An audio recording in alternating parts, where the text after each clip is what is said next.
별이 빛나는 밤의 공개 방송.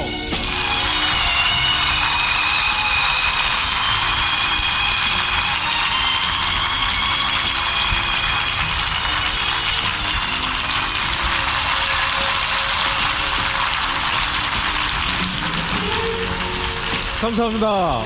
전국의 별밤 가족 여러분 안녕하십니까? 별밤지기 이문세입니다. 됐습니다. 너무나 많은 박수 때문에 별밤지기가 오히려 당혹스럽습니다. 오늘도 정동 라디오극장에서 이렇게 많은 별밤 가족과 함께 벌써 막 뭔가 기대에 차 있는 여러분들 얼굴을 뵈니까 오늘 공개방송도 정말 즐거움 속에서 그리고 아주 편안함 속에서 2시간 동안 함께 할 수 있지 않을까, 이런 기대 같은 거 갖게 됩니다. 이렇게 자리해 주셔서 감사드립니다. 자, 별밤 가족 여러분과 함께 이제 공개방송을 함께 하겠습니다. 오늘 공개방송 첫 테이블 끊어주실 분, 첫눈 내리는 날 그대 품에 잠들고 싶다. 속상해라. 이런 가사의 노래를 하신 분, 그대 품에 잠들고 싶다라는 이 노래를 해주신 박정수 씨를 여러분 큰 박수로 만나주십시오.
그대 들려준 한 줄시도 못 쓰고 기억 속으로 찬란한 길이 한길비만 내린다.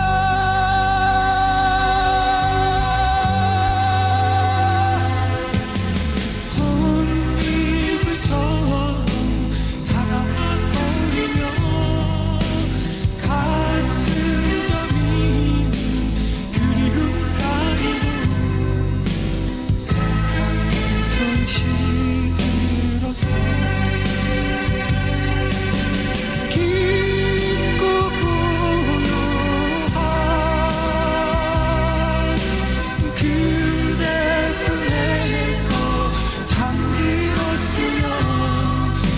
잠시라도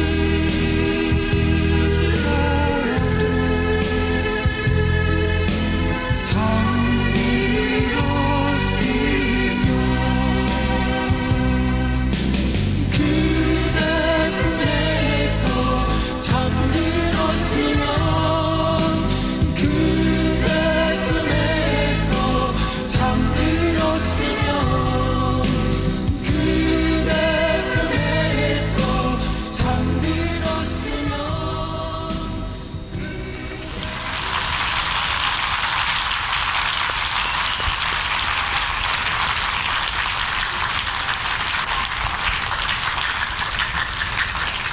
그대 품에 잠들었으면이었습니다. 박정수 씨의 노래로 별이 빛나는 밤에 공개방송 일부가 열렸습니다. 노래 잘 들었어요. 네, 안녕하세요. 예, 박정수입니다. 그러세요. 네. 별밤 공개 방송에서는 예, 처음 인사드리는데요. 처음 인사드려요. 네.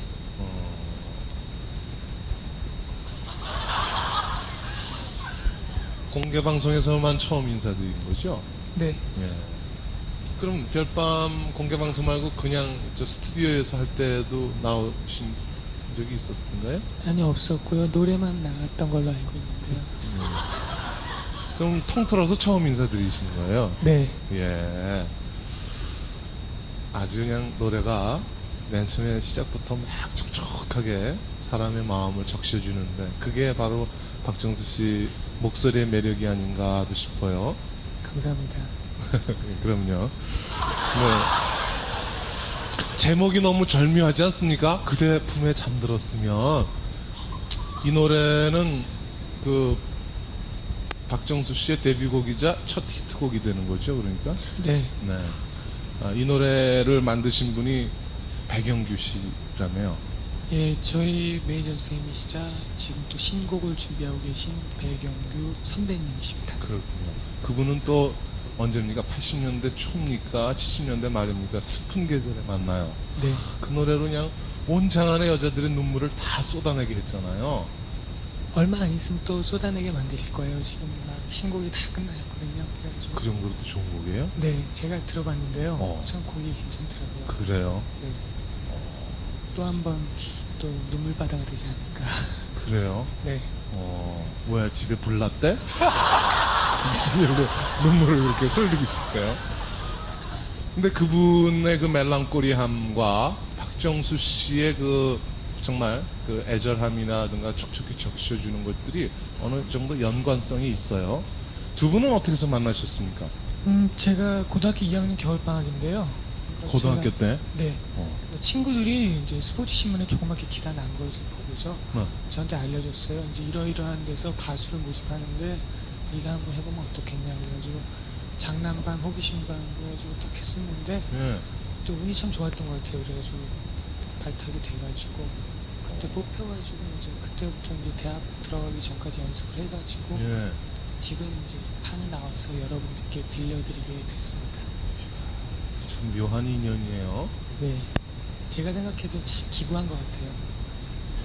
그건 기구하다 그러는 게 아니라 참 행운아예요 라고 해야지. 기구하는 거는 당신이 뭐 얼마나 산전수전 다 겪었다고 기구하는 운명이라고 그래요. 백영규 씨가 신문에 냈군요. 네.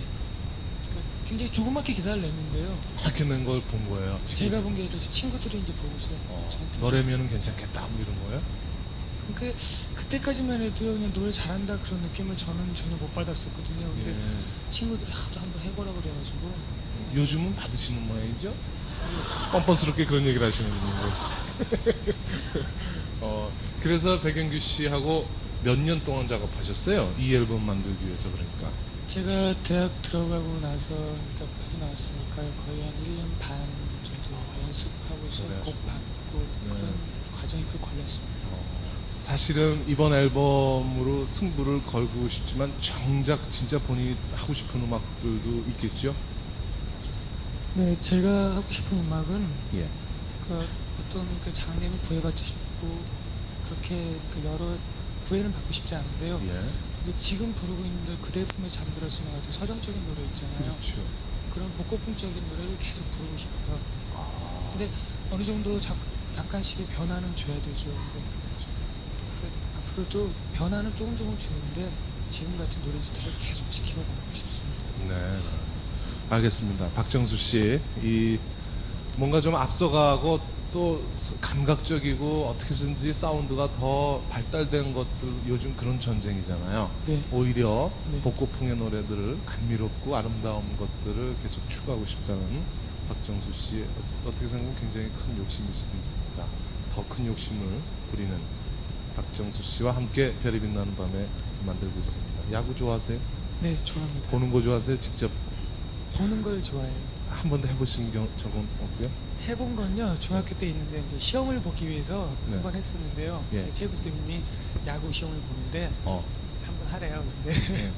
뭐 이게 했어요? 이제 공이 이제 딱 치면은 공 예. 굴러오잖아요. 근데 예. 그걸 발 밑으로 어떻게 하든지 안 흘려보내면 만점을 주겠다. 글러브 발 주면서요. 밑으로? 예. 어. 땅볼이 막 굴러오는데 연습 때는 굉장히 잘 됐어요. 예. 진짜 진짜 만점 받겠다 막 했는데 시험을 이제 이렇게 포지션을 나눠가지고 시험을 보잖아요. 근데 공이 막 저한테로 와요. 막 피하려고 했었는데 딴 사람한테 가게 하려고 어쩔 수 없이 밑으로 굴러가더라고요.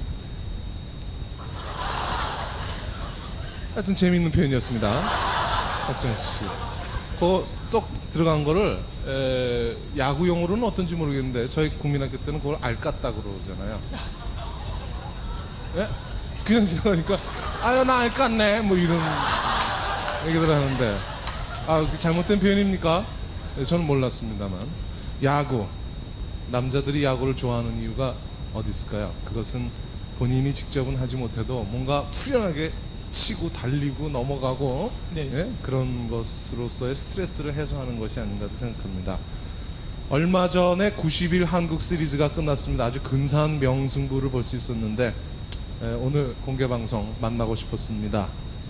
이 프로그램에서는 우리들이 스포츠를 즐길 때 운동장에서 펼쳐지는 모든 상황을 아주 실감나게 중계를 해주고 계신 분 오늘 어렵게 모셨습니다. 워낙 마이크 앞에서는 강한 분들이라서 제가 좀 걱정이 됩니다만 프로야구에 얽힌 좀 재미있는 어떤 에피소드라든가 그런 뒷얘기들, 오늘은 야구 선수가 아니라 해설자와 캐스터 이렇게 두 분을 함께 모셔서 얘기를 나누는 시간을 마련하도록 하겠습니다. 아주 흥미진진하고 그리고 이색적인 시간이 될 것 같은데 여러분의 큰 박수로 야구 해설가인 허구연 씨와 캐스터 송인득 씨를 박수로 환영해 주십시오.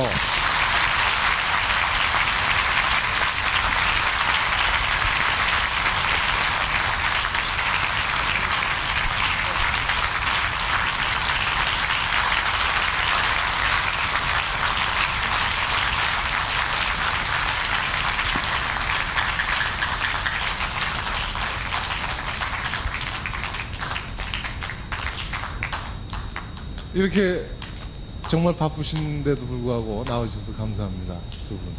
우리 송인득 야구 캐스터하고 우리 허구연 씨, MBC의 프로야구 중계만 하면 이 두 분의 아주 낯익은 목소리와 낯익은 모습들이 화면에 자주자주 담깁니다. 우리 허구연 씨는 언제부터 그 마이크를 잡으셔서 하시게 되셨습니까? 선수 생활을 하셨다는 걸 제가 알고 네. 있는데 어떻게? 선수는 이제 국민학교 5학년 때부터 했어요. 아, 5학년 때부터 하고 사실 저는 이 해설할 생각을 전혀 안 했어요. 그래요. 예. 근데 옛날에 그 동아방송이라고 있었죠. 네네네. 동아방송에서 한 연락이 와가지고 78년도인가요? 9년도인가? 라디오죠. 해설을 해달라 그래서 한번 하고. 근데 이제 프로야구가 생겨가지고 그때는 제가 사실 하는 일이 많았어요. 그래서 뭐 학교 좀 강의도 나가고 회사도 다니고 예. 이렇게 하고 있는데 한번 해설을 해달라 그래서 해설을 했는데 그게 의외로 반응이 좋았던 모양이에요. 네. 또 야구를 저는 좋아하니까 네. 그러니까 82년부터 이제 본격적으로 해설. 현역 생활은 언제 은퇴를 하셨습니까? 76년 예. 그러면 대학교를 졸업하고 실업팀? 실업팀 이제 한일은행에 들어갔었어요. 근데 게임을 하다가 제가 큰 부상을 당했어요. 저런. 네. 이제 이 한국 선발, 일본 선발 네. 게임을 하다가 네. 아주 부상이 커가지고 수술을 한 3차례 했거든요. 예. 완전 마치려고. 그러니까 이제 운동하기가 어려웠죠. 네. 그러고 나서 한 2년 후에 컴백을 했다가 네.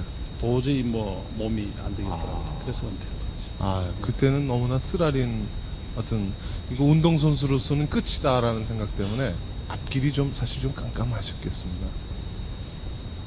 그렇죠. 근데 그 당시에는 뭐 프로가 없었으니까요. 예. 아마 야구였으니까 제가 한일은행 들어갔다가 이제 나올 때 한일은행에서 그런 얘기를 했어요. 왜 그만둘라 그러냐? 야구 그만두더라도 은행은 다녀야 될 거 아니냐? 네. 그래서 네. 내가 그 중력분 보고 그랬어요. 나는 이 지점장 하러 온 게 아니고 은행장 하러 온 게 아니니까 야구를 하러 왔으니까 야구를 그만두니까 그냥 은행을 그만두겠다고. 그리고선 나오셔서 바로 해설로. 네, 해설하고 학교에 좀 나가고. 네, 네. 그러다 보니까 프로야구가 출범을 하게 된 것은 허구현 씨에게 있어서는 더 높은, 더 넓은 세상을 만들어준 그런 일종의 어떤 행운의 어떤 출범일 수도 있겠습니다. 그렇죠. 그리고 몸을 안 다쳤다면은 아마 제가 지금 51년생이니까 만으로 신이잖아요. 네. 만이잖아요. 만이니까 한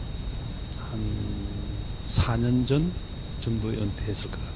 만일 프로 내가 몸을 다치지 않았으면 체력이 좋은 편이었어요. 지금쯤 감독이나 코치나 코치 정도 하겠죠. 그러셨군요. 네. 송인득 아나운서는 제가 개인적으로 대한민국에서 야구 중계를 제일 잘하는 그런 아나운서다라고 저는 늘 그렇게 생각을 할 정도로 라디오를 들으면요 제가 텔레비전 보는 것보다도 훨씬 더 자세하게 아니 옆에 계셔서가 아니고 예 진짜 잘해요. 너무너무 잘하세요. 네. 그 왜냐면은요 이 야구 이게 특히 라디오 야구의 중계는 사실 라디오거든요. 정말 묘미는 그 네. 라디오에 있어요. 네. 뭐 이 TV가 아니고 라디오인데 그 라디오 제도 한 번씩 들어보면은 제가 같이 안 할 때 네, 눈앞에 선해요. 네, 이 모습가 그리고 실수가 없고 예. 실수를 적게 하는 편이죠. 그리고 막 라디오 이렇게 중계를 들으면은 저도 막 공 따라 가는 것 같아요. 예? 내가 하나 놀라는 게 말이죠. 이 기록을 굉장히 잘 하기 때문에 중계를 하다가 어느 순간에 탁 노트를 펼쳐줘요. 그러면은 그게 기록이 나와 있어요.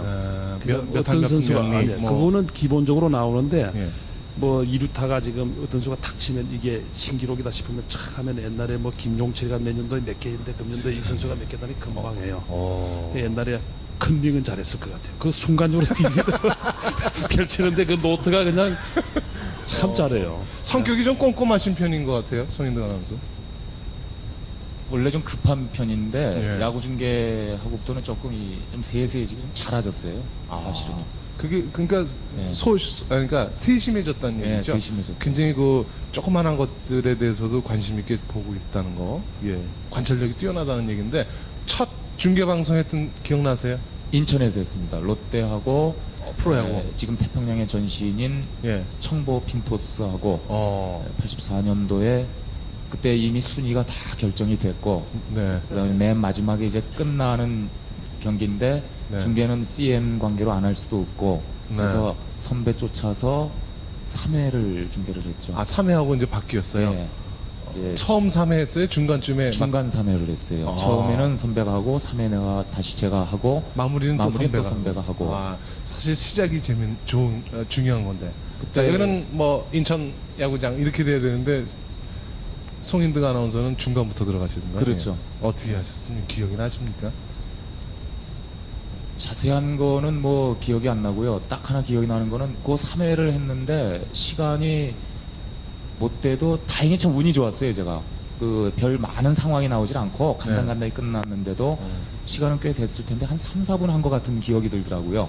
금방 예. 휙 지나간 거 3, 같아요. 4분 한 것 같은데 일단 옆에서 이제 선배가 3회 됐으니까 다시 넘겨라 해서 넘겨드리고 나서 보니까는 땀이 그때 가을인데 이제 뭐 선선한 날씨였는데도 땀이 온몸에 그냥 확 젖었더라고요. 아 이게 쉬운 건 아니구나. 맨 처음에 왜 그런 다음에요. 자, 런너 쳤습니다. 지금 자 지금 쳤는데 자 지금 그러면 어떻게 자 지금 말이죠. 공이 근데요 제가 이 틀린 모양이에요. 예? 전국 중계에 있죠. 네네. 전국 중계를 할 때 있고 지방 로컬 방송할 때가 있는데 예. 이 전국 중계를 처음 한 아나운서하고 금년에도 해봤어요. 근데 아나운서들이 그렇게 긴장을 할 수가 없어요.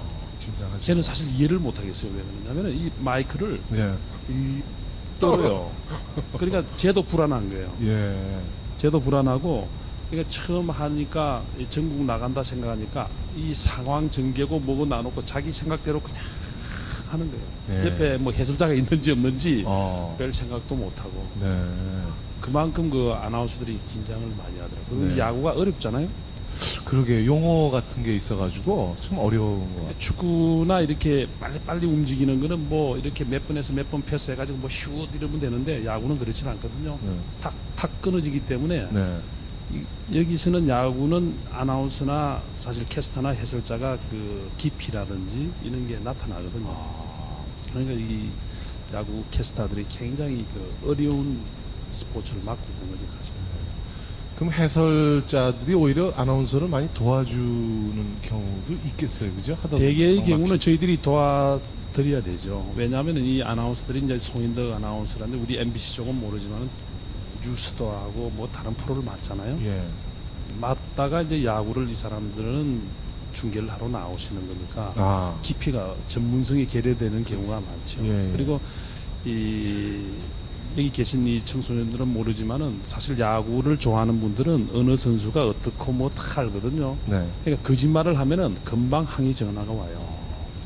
지금까지 저 중계를 하신 것 중에서 가장 길었던 중계 네. 있었겠죠?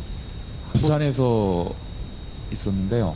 몇 시간? 부산에서 6시부터 저녁? 예, 7, 8, 9, 10, 11시인가 5시간에서 약간 모자라는 5시간 동안 그냥 계속 마이크 잡고 있는 거 아니에요? 예, 해야죠. 이야. 얼마나 힘들었을까요? 라디오 야구 중계를 한 게임 하고 나면은 보통 식사를 잘 못해요. 끝나고 나서 음식을 먹어도 잘 안 들어가요. 탈증이 되기고 탈증은 때문에. 돼요. 그렇다고 해서 그러니까 아나운서 이문세 씨 예. 같은 경우에 이제 무슨 콘서트 한 번 하고 나면은 끝나고 나면은 아마 식사 제대로 못 하실 거예요. 뭐 한두 시간 뭐 계속 노래 부르시고 그러고 저는 나면은 콘서트 하면서 중간중간 지금 먹거든요. 그래. 저기 위에 가지고 오신 거 그런 거. 그거 예, 좀 당근. 있으면 또 올라와서 먹어야 되고 근데 당근?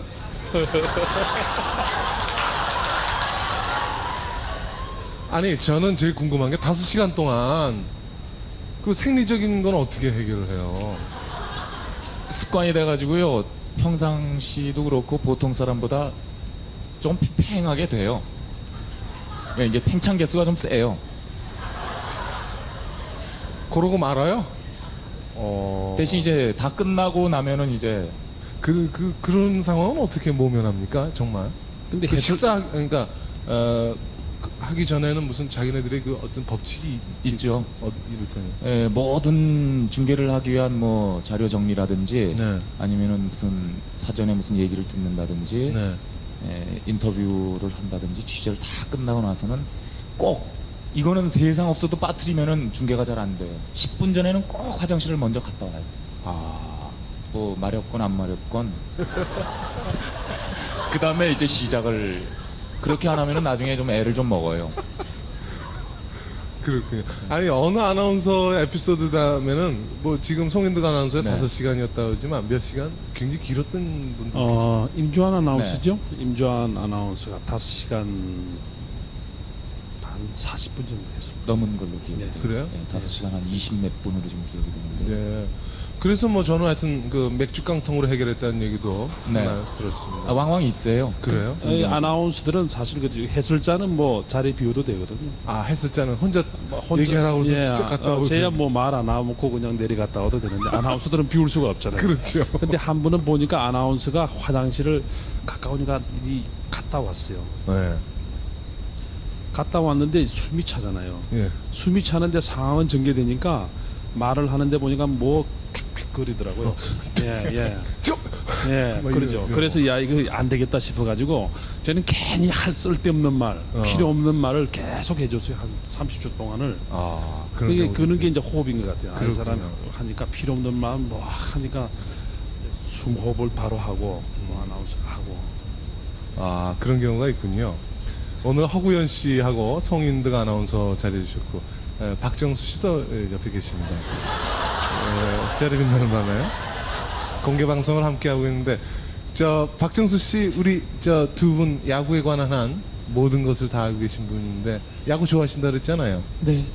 궁금하신 거 있으시면 여쭤보세요. 근데 기회 드릴게요. 제가 이제 두 분의 조남을 딱 들었을 때요. 네, 누구신가 그런 느낌을 굉장히 받았거든요. 예, 근데 맨 처음에. 한참 이렇게 말씀하시는데 목소리를 딱 이제 알아듣겠어요. 네, 이렇게 자주 화면에 안 나타나시고 네, 이렇게 네. 말로서 전달해 주시니까 네, 이분들이구나 그 느낌이 딱 와닿거든요. 그랬어요. 네. 예, 쓸데없는 얘기 하지 말고 뭐 궁금한 얘기 하랬더니 뭐 누가 소감 물어봤어요? 앞으로 말 안 시켜도 되죠.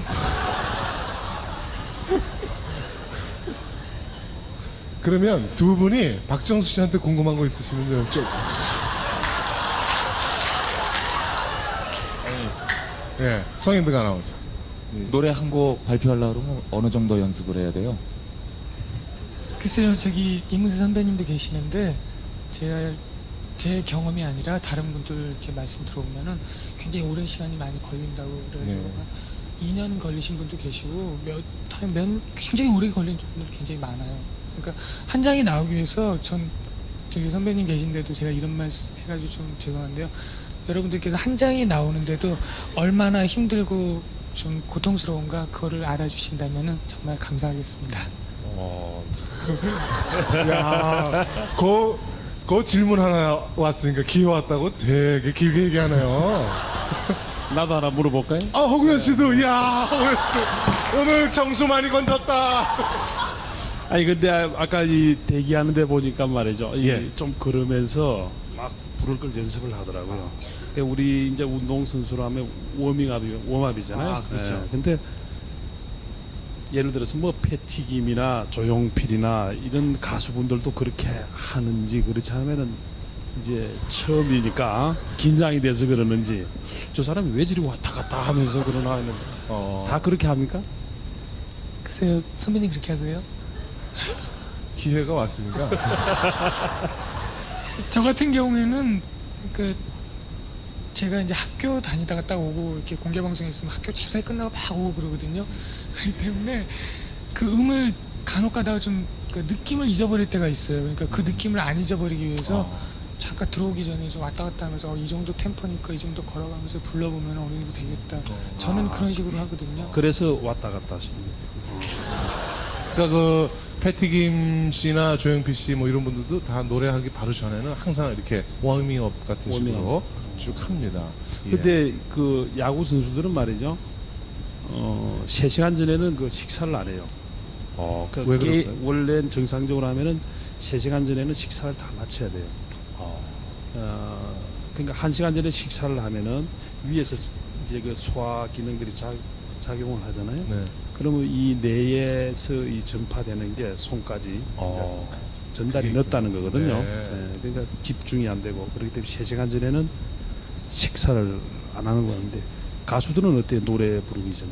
그거는 비슷한 것 같아요. 그러세요? 근데 저는 안 먹거든요, 전혀. 안 드세요? 한 2시간 전까지만 해도 안 먹어요. 그 어느 이제 2시간 정도 지나면 소화가 다 되잖아요. 그 기간 동안은 전혀 안 먹거든요. 네. 물만 마시고. 오늘은 두 야구 중계 캐스터 해설자가 우리 박정수 씨한테 궁금한 점을 여쭤봤습니다. 자, 이제 하나 해라. 야구에 대해서. 예의도 없니? 조금 전에 끝난 91년도 그 한국 시리즈요. 그게 그 얘기를 사실 안 할 수가 없는데 마지막 결승전은 정말로 각본 없는 드라마였다. 그런 얘기할 정도로 정말 흥미진진했었는데 91년의 한국 시리즈를 조금 이렇게 정리를 해보아 주신다면 어떻습니까? 내가 할까요? 근데 이 야구라는 게 이 금년처럼 그 극명하게 나타난 게 없는 것 같아요. 제 자신도 한 4승 2패 정도로 뭐 혜태가 이기지 않겠느냐 이렇게 생각을 했는데 네. 한번 말린다 그러죠. 한번 일이 꼬이기 시작하면은 네. 그냥 꼬여버리고 그리고 이 자신감 같은 게 굉장히 중요하다. 그러니까 선수들이 빙그레 같은 경우에 보면 한번 역전을 당해버리면은 자기들이 이기겠다 역전을 당해버리면 그냥 주저앉아 버려요. 기력을 그런- 잃어버리는. 네, 그리고 혜태 선수들은 좀 언제든지 역전을 시킬 수 있다. 그런 그게 힘이죠. 아주 그냥 끈질긴 그 기질이 있군요. 그리고 이 이제 비하인드 스토리가 하나 있는데 말이죠. 작년도에 그 삼성하고 LG하고 한국 시리즈를 했습니다. 예. 그 당시에 그 광주가 사실 대단했다 그래요. 자기들이 뭐 야구에 관한 한 혜태가 최고인데 LG하고 삼성 하는 걸 보고 그 최종전 하는 것을 김응용 감독이 목욕탕에서 사우나를 하면서 봤다 그래요.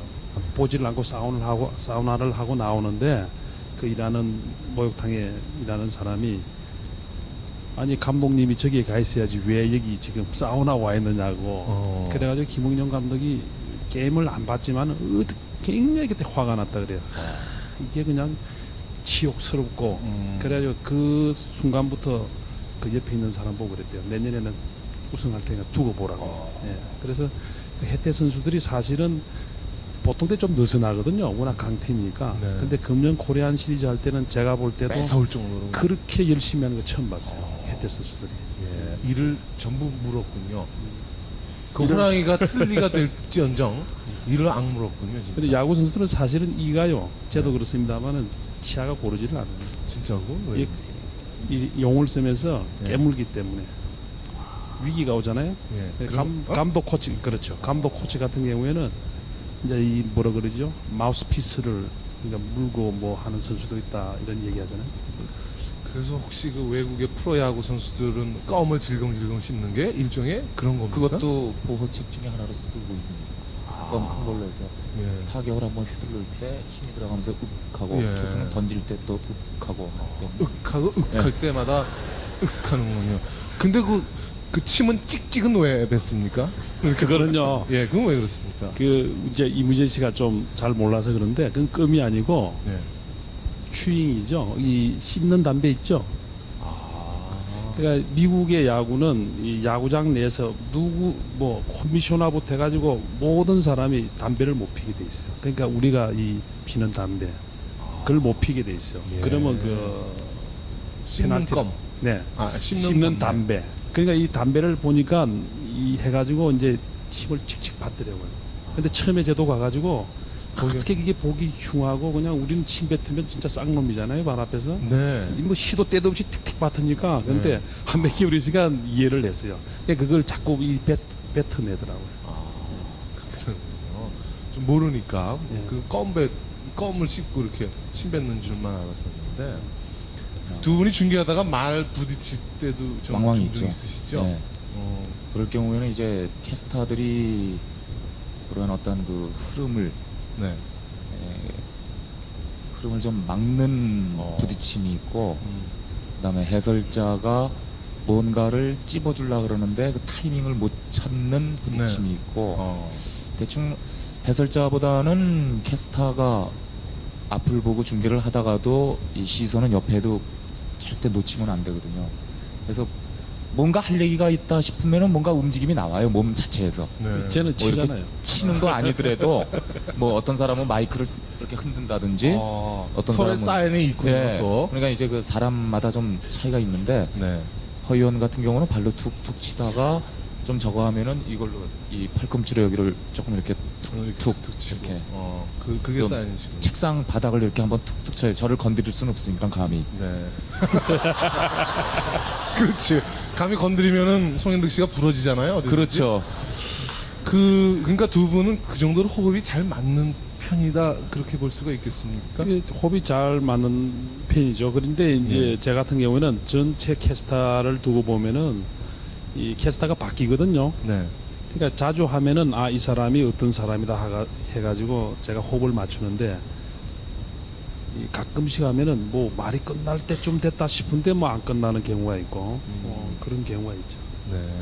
그 스포츠 중계를 하는 아나운서들 경우에도 이제 말 실수를 간혹 하는 경우도 있는데 많죠. 송혜등 아나운서 경우도 좋고 아니면 다른 사람의 경우 같은 거 혹시 기억에 남는 실수 같은 거 있습니까? 그러니까 이 중계를 하면 생각이 두 개가 겹쳐가지고요. 네. 생각이 두 개가 겹쳐가지고 두 가지 얘기를 동시에 한 번에 표현을 해버리는 실수 같은 게 가끔 있어요. 아, 하다 보면 빨리, 예. 빨리 해야 되니까. 예, 그리고 이게 눈으로 상황 보다가 뭔 얘기를 하고 싶은데 할 때는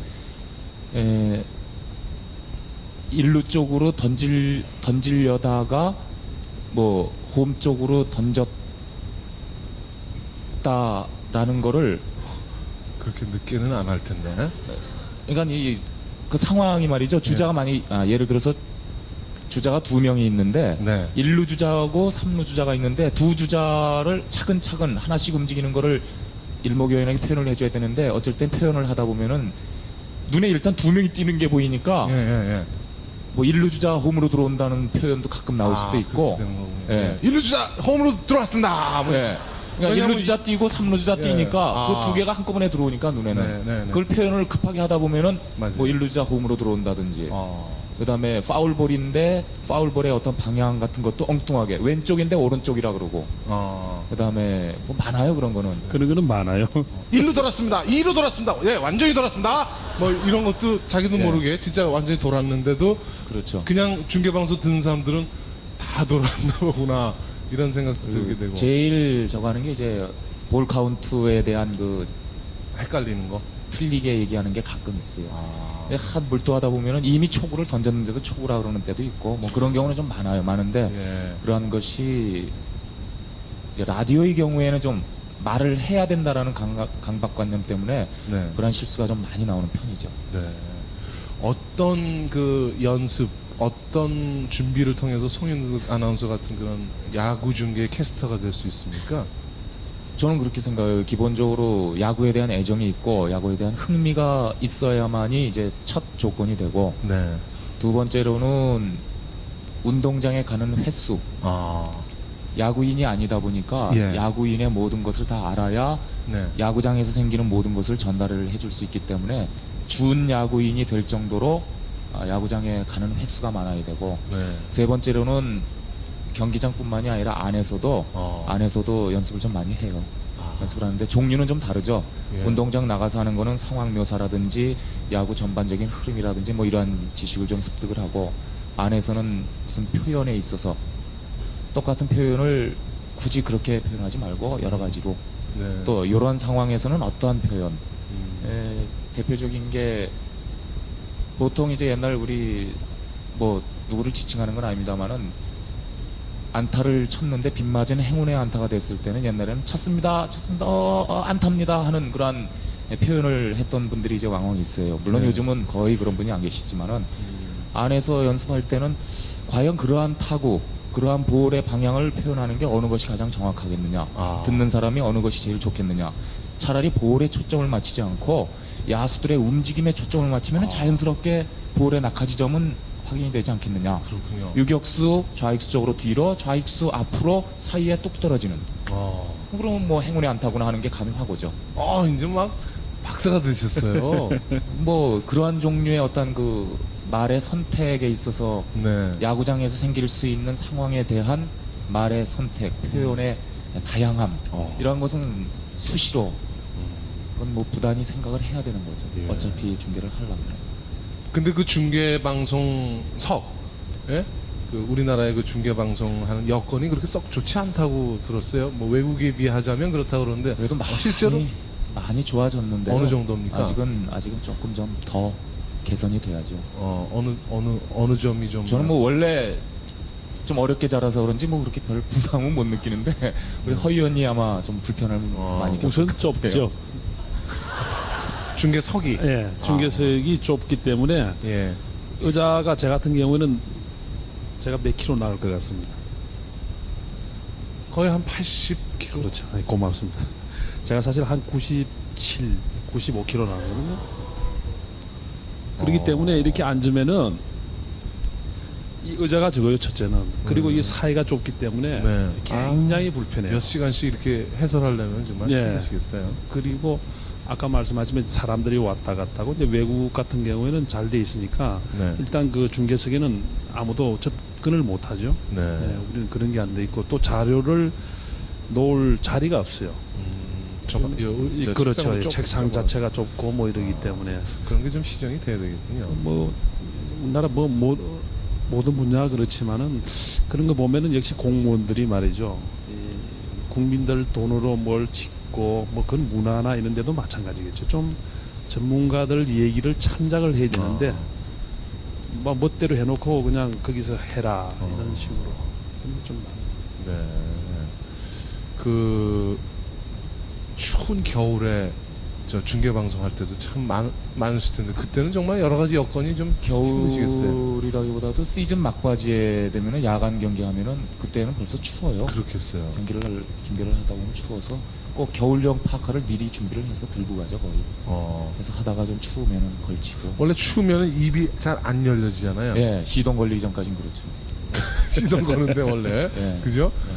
그런 그 어려운 상황 속에서도 지금 현재 우리나라의 프로야구라든가 모든 그 중계 방송들을 현장에서는 그렇게 정말 열심히 충실히 해주시는 야구 캐스터와 해설가들이 있습니다. 그게 슈퍼 게임. 게임인가요? 예, 한일 이제 슈퍼 게임. 예. 처음으로 프로야구 선수들끼리 네. 싸움하는 거잖아요. 네. 우리나라의 최고의 그러니까 이 저 올스타 예. 또 일본의 올스타하고 그거 진짜 어떻게 점치십니까? 지금 6게임을 하게 돼 있거든요. 예. 하게 되는데 많은 사람들은 뭐 1승만 해도 좋다 이런 얘기를 그 하는데 정도예요? 제가 볼 때는 2승 정도는 할 수 있고 또 해야 된다고 생각해요. 네. 근데 왜? 사실은 그 개인적인 테크닉이나 뭐 여러 가지 전술이나 이런 걸로 봐서는 어떻습니까? 우리가 그렇게 우위는 아니라죠. 그렇죠. 역사가 짧으니까. 네, 참고로 말씀을 드리면은 일본은 이제 고등학교가 팀이 4,100개 정도 됩니다. 우리나라는 50개 정도밖에 없죠 팀이. 그러니까 일본은 많은 팀을 만들 수 있지만은 우리나라 같은 팀을 네. 야구라는 것은 역시 몸이 부딪히는 게임이 아니기 때문에 우리나라도 지금 선동열, 박동희 그리고 유중일 그리고 이순철 네. 뭐 제가 확실하게 여러분들에게 말씀드릴 수 있는 거는 이순철이나 이정훈 정도의 선수는 일본에 갖다 놔도 중견수로서 절대로 뒤처지지 않습니다. 그 일본에 갖다 놓더라도 그 선수는 1급 선수가 돼요. 수비라든지 타격이라든지 베이스라든지.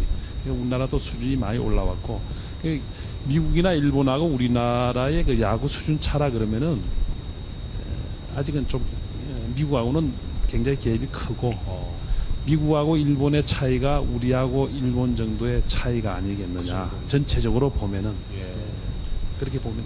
허구현 씨는 자 뭐 요즘 신문지상을 통해서 뭐 프로야구 어느 구단에 혹시 감독이나 이런 자리로 지금 내정이 되어 있다 뭐 이런 얘기도 없지 않아 많이 떠도는데 어떻습니까 실제로?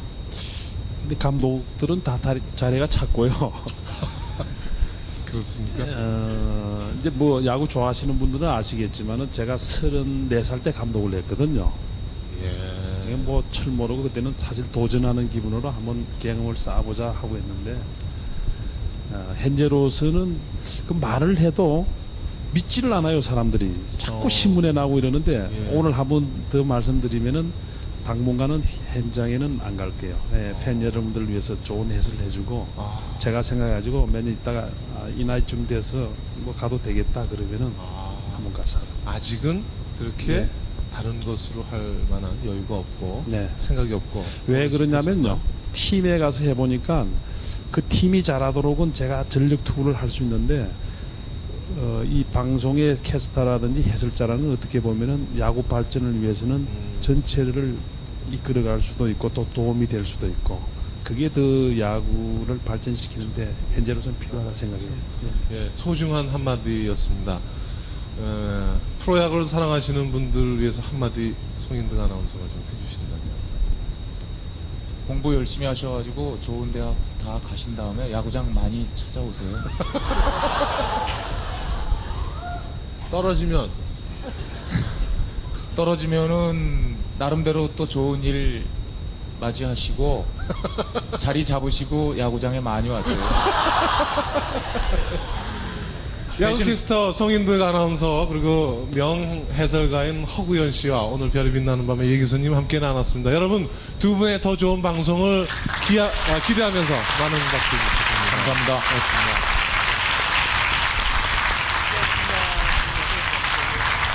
빛나는 밤의 공개 방송 이제 일부를 마쳐야 될 시간이 됐습니다. 우리 박정수 씨가 오늘 노래 손님으로 나오셔서 시종일관 노래도 아름답게 해주셨고 또 말씀도 어쩌면 그렇게 말씀을 잘해주셨는지 오늘 새로운 박정수 씨를 만나본 기분입니다. 감사합니다. 프로야구에 대해서 더 많은 관심이 이 시간을 통해서 있기를 바라면서 박정수 씨 이번에 어떤 노래 극복해 주실까요? 밤에 어울리는 노래 꿈에서. 꿈에서. 네. 네, 이 음악을 전하면서 1부 마칠게요. 11시 5분부터는 공개방송 2부가 진행이 되겠습니다. 여러분 박정수 씨에게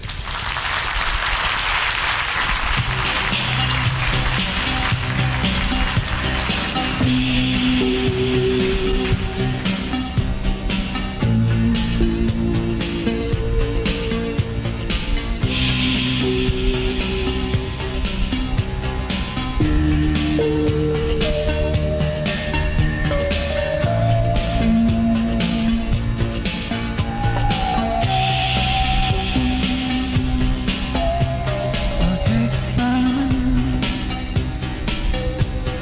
떠나버린 너의 모습이 구름을 타고 다시